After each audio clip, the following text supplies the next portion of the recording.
معصومون ہادون الی یوم القیامہ، یہ علی اور اس کے معصوم بیٹے قیامت تک لوگوں کی ہدایت کرتے رہیں گے۔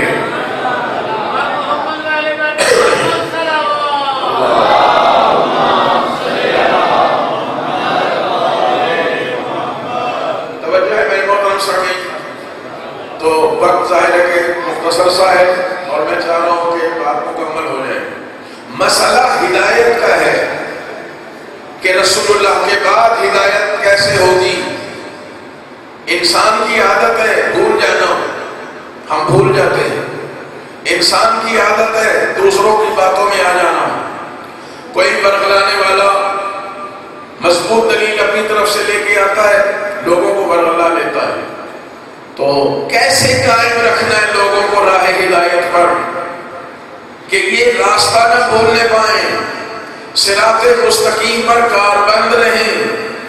شیطان اللہ کی عزت کی قسم کھا کے گیا ہے کہ فَبِعِزَّتِكَ لَأُغْوِيَنَّهُمْ أَجْمَعِينَ، تیری عزت کی قسم سارے انسانوں کو گمراہ کروں گا، البتہ اِلَّا مِنْهُمْ عِبَادَكَ الْمُخْلَصِينَ، صرف تیرے چند مخلص بندے ہی ہوں گے جن کو میں گمراہ نہ کر سکوں گا۔ اور ظاہر وہ معصوم ہستیاں ہیں جن پہ شیطان کا اثر نہیں ہو سکتا۔ اس کے علاوہ سارے انسانوں کو گمراہ کروں گا جی۔ اور کہاں بیٹھ کے گمراہ کرے گا؟ جگہ بھی بتائی ہے اس نے، ابلیس نے، علی صراطک المستقیم، اے پروردگار تیرے سیدھے راستے پر بیٹھ کے گمراہ کروں گا۔ وہ سینما گھروں میں جا کے گمراہ نہیں کرے گا، وہ شراب خانوں میں جا کے گمراہ نہیں کرتا، وہ فحاشی کے اڈوں میں جا کے گمراہ نہیں کرتا، اس لیے کہ وہاں تو پہلے ہی گمراہ لوگ موجود ہیں، اس کا کام کرنے والے اور بہت سے لوگ موجود ہیں۔ وہ جاتا ہے کہاں؟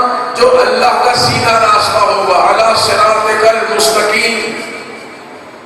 تو اس نے کیا کہا تھا کہ صرف 100 سال گمراہ کروں گا یا 200 سال؟ نہیں کہا لَأُغْوِيَنَّهُمْ أَجْمَعِينَ، جتنے بھی انسان آئیں گے سب کو گمراہ کروں گا۔ اس کا مطلب یہ ہے کہ جب تک انسان آتے رہیں گے وہ ابلیس زندہ رہے گا اور گمراہ کرتا رہے گا۔ یہی کچھ سمجھ میں آتا ہے نا؟ اور گمراہ بھی کرے گا صراط مستقیم پر بیٹھ کر۔ تو جب صراط مستقیم پر بیٹھ کر گمراہ کرنے والا آج بھی موجود ہے تو خدا کا اہتمام ایسا ہونا چاہیے کہ اسی صراط مستقیم پر ایک ہدایت کرنے والا بھی موجود ہو۔ بات واضح ہو جائے تاکہ میری جو بات ہے وہ مکمل ہو جائے آیت کی تفسیر میں۔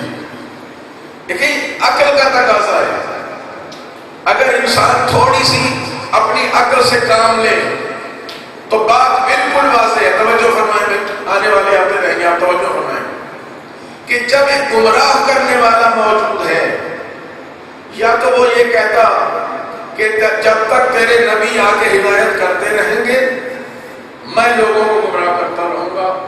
اس کا مفہوم یہ نکلتا کہ جب نبیوں کے آنے کا سلسلہ ختم ہو گیا تو ابلیس کے گمراہ کرنے کا ٹائم بھی ختم ہو گیا۔ یہ تو اس نے کہا ہی، اس نے کہا میں تو گمراہ کروں گا اور تیرے سیدھے راستے پر بیٹھ کر گمراہ کرتا رہوں گا، کوئی ٹائم لیمٹ نہیں ہے۔ اور پھر کہہ رہا ہے مجھے قیامت تک کی زندگی دے دے۔ قیامت تک کی زندگی کس لیے مانگ رہا ہے؟ کہ قیامت تک گمراہ کرتا رہوں۔ خدا کہتا ہے یہ تو ذمہ داری میری ہے کہ میں ہدایت کروں۔ تو جب خداوند عالم نے پہلے انسان کے لیے اس کے آنے سے پہلے حامی کو بھیج دیا کہ ایک انسان بھی گمراہ نہ ہونے پائے، تو کیا اب خدا رحمان و رحیم نہیں ہے؟ توجہ چاہ رہا ہوں، خدا اسی طرح آج بھی رحمان ہے، اسی طرح آج بھی رحیم ہے، اسی طرح اس کا فریضہ ہے کہ ہماری ہدایت کا انتظام کرے، اور خدا نے انتظام کیا ہے۔ چونکہ اگر وہ شیطان کو گمراہ کرنے کی تو اجازت دے دے اور کوئی ہدایت کا انتظام نہ کرے تو جتنے لوگ گمراہ ہوں سزا بھی دینی چاہیے۔ بات واضح ہو رہی ہے جناب؟ ہمیں اللہ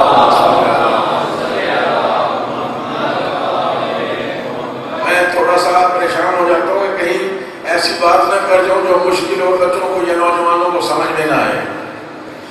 جب گمراہ کرنے والے کو خدا بند عالم نے موت نہیں دی ہے، ختم نہیں کیا، تو وہ گمراہ کرنے کا سلسلہ انجام دے رہا ہے۔ تو جب گمراہ کرنے والا موجود ہے تو اب خدا کی ذمہ داری ہے کہ وہ گمراہ کرنے والے کے مقابلے میں ہدایت کرنے والا بھی رکھے۔ جب تک ابلیس رہے، گمراہی کا کام کرتا رہے، خدا پر لازم ہے کہ ہر دور میں ایک ہادی اور رہبر کو رکھے، جو ادھر شیطان اگر گمراہ کرے تو خدا کا بھیجا ہوا ہادی انسانوں کی ہدایت کرے۔ تو ہمارا عقیدہ یہ ہے کہ ختم نبوت سرکار دو عالم پر ہو گئی، سرکار کے بعد مسئلہ شروع ہوتا ہے ہدایت کا۔ تو یہ ضروری ہے کہ ہدایت کا اہتمام ہونا چاہیے، چونکہ اللہ نے فرمایا ان علینا للہدی، ہدایت کرتے رہنا ہماری ذمہ داری ہے، اور یقیناً خدا جو ذمہ داری لیتا ہے اس کو پوری کرتا ہے، اور اس نے پورا کیا۔ جہاں ختم نبوت کرنی تھی، سرکار دو عالم سے فرمایا کہ حبیب اپنے بعد ان کو ہادی دکھا کے جا، کہ میرے بعد تمہاری ہدایت کون کرے گا، کہاں سے ہدایت ملے گی؟ اگر ان کو ہادی نہ دکھایا تو آپ کی نبوت کا سارا جو کام ہے وہ ضائع ہو جائے گا، چونکہ اگر ہادی کا پتہ نہیں ہوگا تو شیطان انہیں گمراہ کرے گا۔ جب یہ گمراہ ہو جائیں گے تو گویا آپ نے نبوت کا کوئی فریضہ انجام نہیں دیا۔ تو اب میرے نبی کا فریضہ ہے کہ وہ ہادی دکھا کے جائیں اور سمجھا کے جائیں کہ نبی کے بعد کون ہدایت کرے گا۔ اسی لیے غدیر خم کے مقام پر سب کو روک کر اچھی طرح علی کو دکھایا بھی، سمجھایا بھی، اور ہاتھوں میں اٹھا کے فرمایا من کنت مولا ہو فہذا علی مولا۔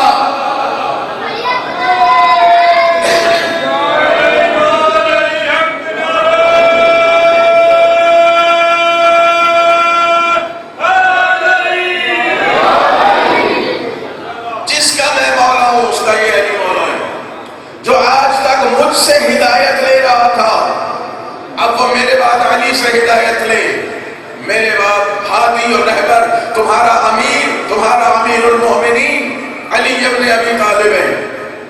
اور متعدد مقامات پر رسول اللہ نے اس پیغام کو پہنچایا کہ میرے بعد تمہارا ہادی، تمہارا رہبر علی ہے۔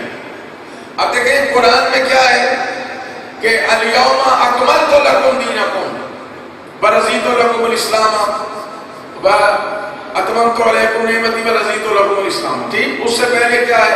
الیوم یئس الذین کفروا من دینکم، آج کافر تمہارے دین سے مایوس ہو گیا ہے۔ اچھا، تو کیوں مایوس ہو گیا کافر؟ مولا امیر المومنین کی امامت اور ولایت کا اعلان تو رسول اللہ نے ذوالشیرہ سے شروع کر دیا تھا، اور ہر مقام پر جہاں مناسب سمجھا فرمایا کہ میرے بعد علی تمہارا ہادی اور رہبر ہے، علی میرا خلیفہ ہے، علی میرا وصی ہے، علی امت میں تمہارا امام ہے۔ تو وہاں کیوں نہیں کہا کہ آج کافر مایوس ہو گیا؟ غدیر میں کیوں کہا؟ توجہ چاہ رہا ہوں، توجہ چاہ رہا ہوں۔ اصل میں مسئلہ یہ ہے کہ غدیر قوم کے مقام پر، اور میں سب سے عرض کر رہا ہوں کہ خطبہ غدیر مل جاتا ہے، اردو میں بھی مل جاتا ہے، آپ کو نیٹ پہ بھی مل جائے گا، اس کو ڈاؤن لوڈ کریں اور نوجوان خاص طور پر اس کو پڑھیں۔ رسول اللہ نے جو وہاں خطبہ ارشاد فرمایا کہ من کنت مولا ہو فہذا علی المولا، یہ آخر میں آ کے فرمایا ہے۔ پہلے سب کی توجہ اپنی طرف رکھی ہے تاکہ پورا پیغام پھر پہنچ جائے، اور آخر میں کہا کہ جس کا میں مولا اس کا علی مولا۔ اتنی بات، اور یہاں تک سرکار دو عالم اکثر مقامات پر فرما چکے تھے کہ میرے بعد تمہارا ہادی، تمہارا رہبر، تمہارا پیشوا، تمہارا امام، میرا خلیفہ، وصی، وزیر علی ابن ابی طالب ہے۔ توجہ فرمائیں، خم قدیر پر من کنت مولا کے جملے کے بعد میرے نبی نے فرمایا کہ میرے بعد میرے 12 جانشین ہوں گے۔ توجہ بھائی، سلوات دیں، یہ بھائی بیٹھ جائیں گے۔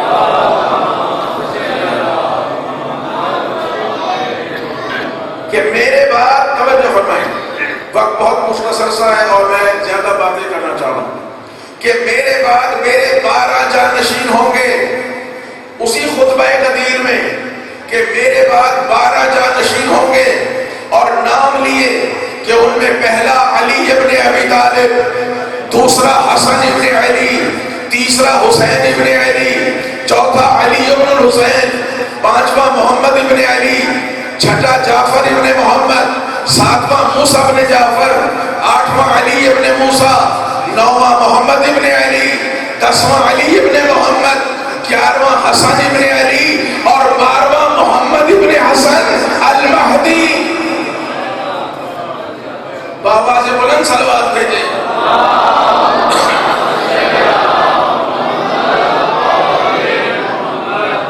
وہ سب لوگ جو اسلام کو مٹانے پر آمادہ تھے، وہ من کنتو مولا کے جملے تک مایوس نہیں ہوئے تھے، اس لیے کہ وہ سمجھ رہے تھے رسول چلے جائیں گے، اول تو ہم علی کو بننے ہی نہیں دیں گے، اگر علی حاکم بن بھی گئے تو کتنے سال زندہ رہیں گے؟ آخر انسان ہے، دنیا سے جانا ہے، جو پیغمبر چلے جائیں گے تو علی بھی چلے جائیں گے۔ اگر پیغمبر کے بعد دین نہ مٹا سکے تو علی کی وفات کے بعد دین کو مٹا دیں گے۔ مطمئن تھے کہ کوئی بات نہیں، جہاں اتنا عرصہ انتظار کیا کچھ عرصہ اور انتظار کریں گے، مایوس نہیں ہوئے۔ لیکن جب میرے نبی نے ایک مکمل سلسلہ دے دیا کہ یہ دین کی حفاظت بھی کریں گے، امت کی ہدایت بھی کریں گے، اور اس وقت تک قیامت نہیں آئے گی جب تک میرا 12واں مہدی اپنی خلافت اور امامت کو مکمل نہ کر لے، اب کافر مایوس ہو گیا کہ پورا ابو طالب کا خاندان دین کی حفاظت کرے گا۔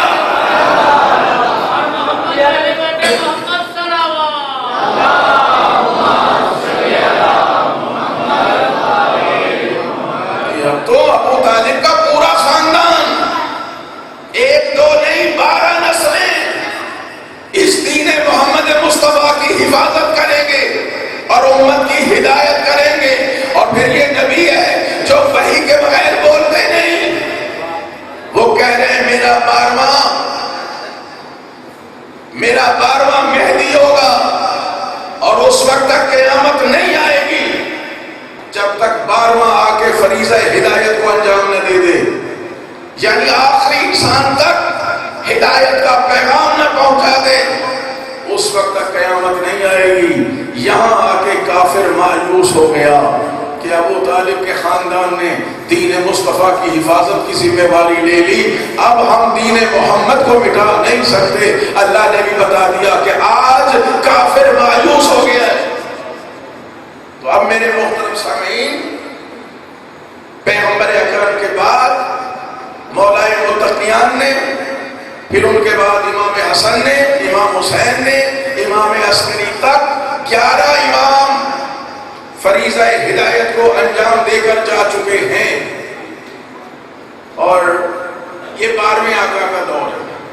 ہر مسلمان عقیدہ مہدویت رکھتا ہے، چاہے جس انداز سے بھی ہو، اور اس میں کوئی اختلاف نہیں ہے، سب کہتے ہیں کہ 12ویں آئیں گے۔ قرآن کہتا ہے وَمِنَ الْمُؤْمِنِينَ رِجَالٌ صَدَقُوا مَا عَاهَدُوا اللَّهَ عَلَيْهِ فَمِنْهُمْ مَنْ قَضَىٰ نَحْبَهُ وَمِنْهُمْ مَنْ يَنْتَظِرُ، کہ خدا کے کچھ رجال، کچھ مومن، کچھ جوان مرد ایسے ہیں جنہوں نے جو اللہ سے عہد کیا تھا اسے سچا کر دکھایا، ان میں سے کچھ وہ ہیں جو فریضہ ادا کر کے چلے گئے، وَمِنْهُمْ مَنْ يَنْتَظِرُ، اور ان میں ایک ایسا ہے جو اپنا فریضہ ادا کرنے کا انتظار کر رہا ہے۔ حضرت بقیت اللہ العظم کے بارے میں موجود ہیں کہ حضرت حجت نے تشریف لانا ہے. مسئلہ یہ ہے کہ ہم شیعہ قائل ہیں کہ امام زمان علیہ السلام دنیا میں تشریف لا چکے ہیں. ان کی ولادت باسعادت ہو چکی ہے 255 ہجری میں، اور باقی برادران قائل ہیں کہ ان کی ولادت ابھی ہوگی. توجہ فرمائیں. اہل سنت کے بہت بڑے عارف اور صوفی گزرے، محی الدین ابن عربی جو صوفیزم سے لگاؤ رکھتے ہیں وہ ان کے نام سے واقف ہیں. بہت بڑے فلسفی ہیں، بہت بڑے عارف ہیں، بہت بڑے صوفی ہیں، اور اگر ان کی کتابیں آپ پڑھیں تو شاید کسی کو سمجھ میں نہ آئے. فصوص الحکم اور فتوحات مکیہ جیسی ان کی کتابیں ہیں، اس میں وہ کہتے ہیں کہ وہ تقریباً 7ویں صدی ہجری کے ہیں، یہ عالم 7ویں صدی ہجری کے عالم ہیں. وہ کہتے ہیں میں نے مصر کے ایک مقام پر امام مہدی سے ملاقات کی ہے. اہل سنت کے بہت علماء قائل ہیں کہ امام زمان علیہ السلام دنیا میں تشریف لا چکے ہیں، اور ہم سب کا ایمان ہے شیعوں کا تو کہ حضرت کی ولادت 255 ہجری میں ہو چکی ہے. اب دیکھیں یہاں کچھ روایتیں، گھبرا تو نہیں رہے میری باتوں پر، تو میں نے تو اپنی جو وعدہ کیا تھا اس کو پورا کرنا. سرکار دو عالم نے فرمایا کہ مہدی قریش سے ہے، جیسے 12 کے 12 امام قریش سے. مہدی میری نسل میں سے ہے، مہدی علی کی نسل میں سے ہے، مہدی فاطمہ زہرا کا بیٹا ہے، مہدی حسن کا بیٹا ہے، مہدی حسین کا بیٹا ہے. ٹھیک ہے. اس کو لوگوں نے مختلف انداز سے لیا ہے، حالانکہ یہ ساری باتیں ایک ہی نقطے پہ آگے جمع ہو جاتی ہیں. اگر امام زمان قریش سے ہیں تو روایت موجود ہے، سرکار دو عالم نے فرمایا کہ میرے بعد 12 جانشین ہوں گے. مسلم میں بھی ہے، بخاری میں بھی ہے، ساری کتب میں اور ہماری بھی ساری کتب میں، کہ میرے بعد 12 میرے جانشین ہوں گے. کلہم من قریش، وہ سب قریش سے ہوں گے. بعض روایت میں کہ کلہم من بنی ہاشم، وہ سارے بنی ہاشم سے ہوں گے. نہج البلاغہ میں بھی میرے مولا نے ارشاد فرمایا کہ وہ 12 جو پیغمبر فرما کر گئے ہیں کہ بنی ہاشم سے یا قریش سے 12 ہوں گے. امام نے اپنی طرف اشارہ کیا، وہ 12 ادھر سے آئیں گے، سارے قریش سے نہیں آئیں گے، سارے بنی ہاشم سے نہیں آئیں گے. وہ علی ابن ابی طالب اور ان کے 11 بیٹے ہوں گے. اگر کہا جائے کہ رسول اللہ نے فرمایا کہ مجھ سے آئیں گے، مہدی میرے نسل سے ہوگا، تو ظاہر ہے کہ سارے اہل بیت امام حسن اور حسین سے لے کر حضرت حجت تک سب رسول اللہ کے بیٹے ہیں بنص قرآن. علی علیہ السلام کے بیٹے، جناب سیدہ فاطمہ زہرا کے بیٹے ہیں. توجہ چاہ رہا ہوں. فرمایا مہدی حسن سے ہوں گے اور مہدی حسین سے ہوں گے. بعض ہمارے اہل سنت اپنی کتابوں میں یہ تحلیل فرماتے ہیں کہ شیعہ جس امام مہدی کے آنے کا انتظار کر رہے ہیں وہ امام حسن حسین کی نسل سے ہیں، جبکہ حضرت مہدی جو آئیں گے وہ حضرت حسن کی اولاد سے ہوں گے. وہ بیچارے سمجھ نہیں رہے اس بات کو. توجہ بھی بچوں کو ذرا الگ الگ کر دیں، صلوات بھیج دیں محمد والے محمد. بچوں کو الگ الگ کریں نا ذرا. بڑے پیچھے بیٹھ جاتے ہیں، بچے آگے آ جاتے ہیں، پھر آپ کو پتا ہے ایسے ہی ہوتا ہے. صلوات اور بھیج دیں.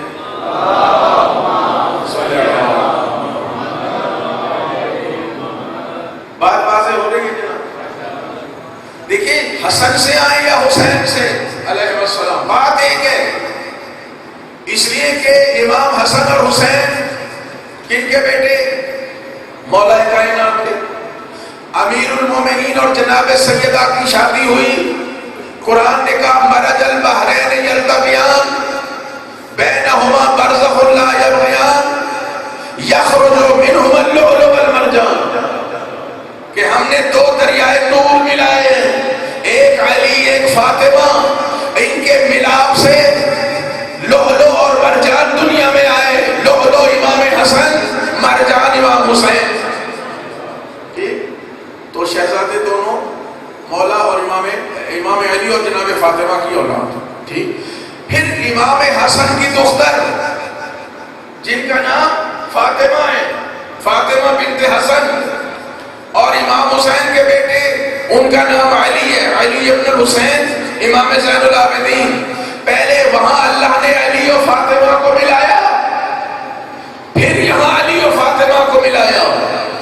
حسین کا بیٹا امام حسن کی بیٹی، ان کی شادی ہوئی تو امام محمد باقر دنیا میں تشریف لائے. تو امام باقر اولاد حسن بھی ہیں، اولاد حسین بھی ہیں. بہت توجہ چاہ رہا ہوں. کیوں بھائی؟ جب کہا جاتا ہے آبا و اجداد، باپ دادا، ٹھیک، تو ان میں نانا بھی ہیں.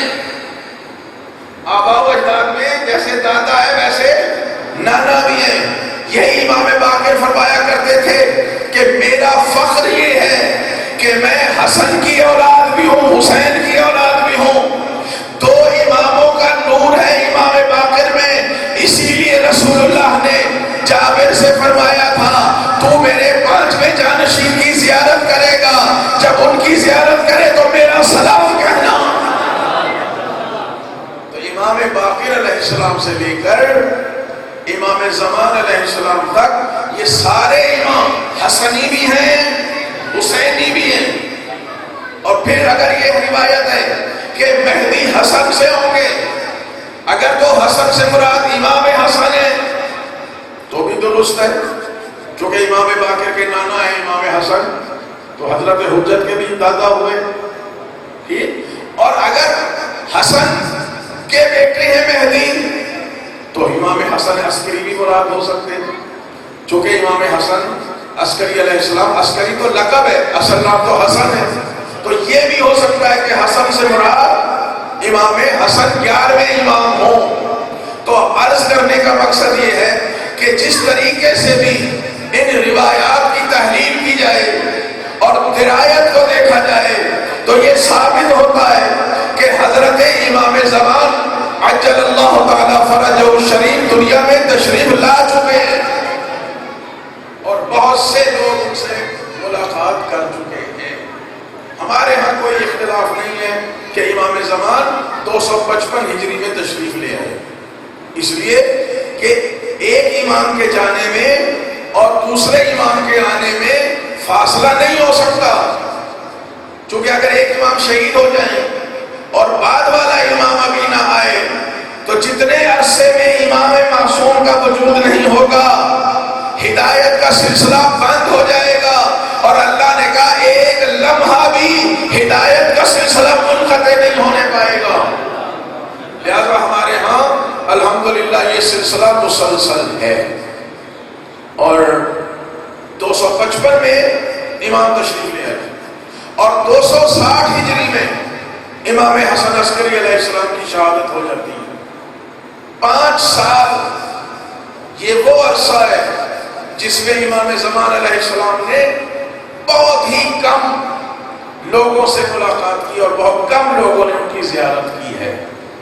اس لیے کہ یہ روایت مشہور تھی کہ مہدی امت آ کر ظالموں کی حکومت کا خاتمہ کر دیں گے، زمین کو عدل سے بھر دیں گے. تو اس دور میں جتنی ظالم حکومت تھی وہ اسی تلاش میں تھی کہ مہدی مل جائے ہم اسے شہید کر دیں. لہذا امام زمان علیہ السلام کو لوگوں کی نظروں سے پوشیدہ رکھا گیا اور 260 ہجری تک بنی عباس کے حکمرانوں کو یہ معلوم نہیں تھا کہ امام عسکری کے ہاں ایک بیٹے کی ولادت ہو چکی ہے. مخفی رکھا گیا. چند خالص اور مخلص قسم کے جو امام کے شیعہ تھے صرف ان کو خبر تھی کہ امام عسکری کے بیٹے ہیں. جب امام کی شہادت ہوئی، جنازہ تیار ہوا تو بادشاہ کی طرف سے ان کے بھائی جعفر کو کہا گیا کہ آپ نماز جنازہ پڑھائیں اپنے بھائی کی. تو یہ بھی تیار ہو گئے نماز پڑھانے کے لیے. تو اچانک امام عسکری کے گھر سے ایک 5 سال کا شہزادہ آیا اور اس نے کہا چچا ہٹے امام کی نماز فقط امام پڑھا سکتا ہے. ان کو ہٹایا اور آپ نے نماز پڑھائی. تب دنیا کو پتا چلا کہ عسکری کے تو بیٹے بھی ہیں. تو فوراً امام نماز پڑھا کے اپنے گھر تشریف لے گئے اور فوج ان کو تلاش کرنے کے لیے آئی.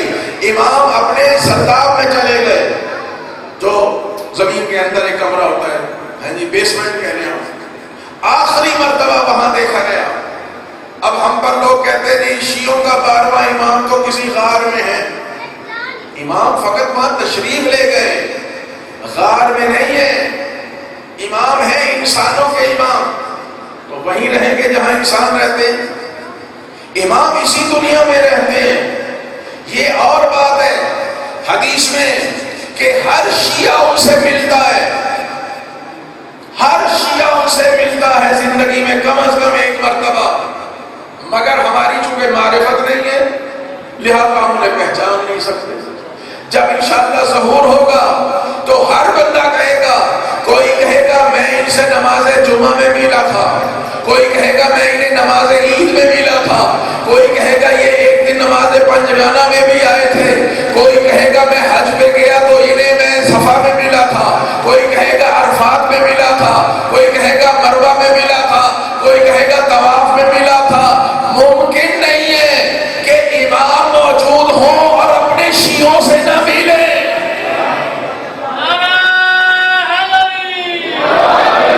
امام ملتے ہیں اور اس کی بہت سی مثالیں. اس پر تو ظاہر ہے کہ میں تو ایک ہی مجلس میں چاروں سمیٹ دوں. بے حد ہمارے پاس کتابوں میں یہ واقعات ہیں, ان لوگوں کے نام اور ایڈریس ہیں جنہوں نے امام زمان سے ملاقاتیں کی. اب مسئلہ یہ ہے کہ جو ہم پر بھائی لوگ سوال کرتے ہیں وہ یہ کہ اگر 255 میں ولادت ہوئی تو 255 ہجری اور آج ہے 1442 ہجری, تو یہ اتنے لمبے عرصے تک زندہ کیسے ہیں؟ اور یہ کہ پردہ غیبت میں جو موجود ہیں تو وہ ہدایت کیسے کرتے ہیں؟ یہ بھی تو اس کی بہت مختلف جواب ہے اور ظاہر ہے کہ ٹائم اتنا نہیں. امام نے فرمایا کہ غیبت سے میرا وجود تمہیں اسی طرح فائدہ پہنچا رہا ہے جیسے بادلوں کے پیچھے سے سورج تمہیں فائدہ پہنچاتا ہے. اس سے بہتر تعبیر کیا ہو سکتا؟ بادلوں کے پیچھے سے سورج فائدہ پہنچاتا ہے یا نہیں پہنچاتا ہے؟ کوئی نہیں کہہ سکتا کہ بادلوں کے پیچھے سورج ہے, ہمارے کس کام کا, سارے انسان فائدہ اٹھاتے ہیں. اچھا ملائکہ نظر آتے ہیں آپ کو؟ نہیں دیکھا کبھی کوئی فرشتہ؟ خدا نہ دکھائے ابھی, جس دن دیکھ لیں گے دنیا میں نہیں رہیں گے. فرشتے ہیں یا نہیں؟ ایمان ہے نا, ملائکہ پر ایمان رکھنا واجب ہے. ہر بندے کے ساتھ دو بٹھائے ہوئے ہیں اللہ نے, ہر ایک کے ساتھ 2 فرشتے رکھے ہوئے ہیں, مگر نظر آتے ہیں نہیں آتے. اچھا فرشتوں کا کوئی فائدہ ہے؟ جواب نہیں آ رہا. بھائی اللہ نے جو اتنے فرشتے بنائے ہیں, ہر انسان کے ساتھ 2 رکھے اور فرمایا زمین پر میرے فرشتے بھرے ہوئے ہیں. یہ جو اللہ نے اتنے فرشتے بنا کے اتارے ہوئے ہیں, آسمانوں پر بھی ہیں, ان کا کوئی فائدہ بھی ہے یا نہیں؟ یقیناً فائدہ ہے. اللہ کوئی ایسا کام کرتا ہی نہیں جس میں انسان کا فائدہ نہ ہو. تو جو نظر نہیں آ رہے فرشتے, ان کے فائدے سمجھ میں آتے ہیں. جو رسول کا بیٹا نظر نہیں آ رہا, اس کا فائدہ سمجھ میں نہیں آتا. وہ ہدایت کا فریضہ انجام دے رہے ہیں, خدا کی قسم انجام دے رہے ہیں. بہت سے واقعات ہیں, بڑے بڑے مجتہدین سے فتویٰ دینے میں غلطی ہو جاتی ہے. سید مہدی بحر العلوم اتنا بڑا نام ہے عالم تشیع میں, ان سے ایک فتویٰ لیا گیا, مفصل واقعہ ہے, پھر کبھی صحیح سنا ہوا بھی ہوگا. خلاصہ یہ کہ ان سے فتویٰ لیا گیا, ان سے غلطی ہو گئی. انہوں نے اپنی طرف سے صحیح فتویٰ دیا. عورت کے پیٹ میں بچہ مر گیا تھا, بچہ زندہ تھا, عورت مر گئی, عورت کو دفنانا ہے. اس وقت سرجری نہیں تھی ایسی. فتویٰ لیا کیا کریں؟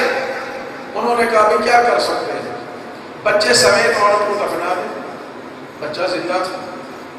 فتویٰ دے دیا، وہ چلے گئے۔